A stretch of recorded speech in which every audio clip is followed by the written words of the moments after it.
Welcome to the imaginary screening of I Am Not Alone at the Sofia International Film Festival.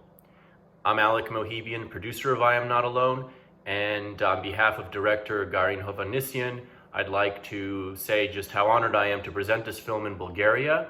My father was born in Plovdiv and my mother was born in Sofia, so it always brings me pleasure to return to this land, if only in the mind. I Am Not Alone is a very interesting political fairy tale. I think the less you know about it, the better before you watch the film. It, of course, takes place in a country called Armenia, where a few stubborn people for many years imagined the possibility of democratic freedom replacing the reality of a post-Soviet oligarchy that controlled the nation in a state of fear, corruption, and despair.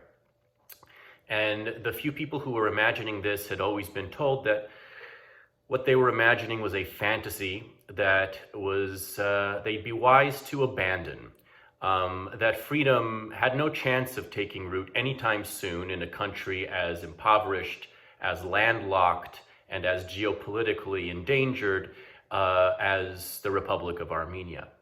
So what would happen is that there would be a movement every now and then, sometimes after elections, sometimes not after elections, where the people would try to rise up, would make some noise, would eventually get tired, get beaten down, give up, and go home. We had one movement after another that would maybe have one act, maybe have two acts, but would never find its third act. And on Easter Day of 2018, the latest such movement began when a journalist and activist announced that he was going to march across the country to inspire the people to revolt against the all-powerful regime.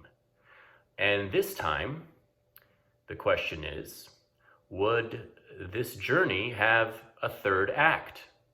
And when you watch the film, you'll find out. See you all soon on the other side.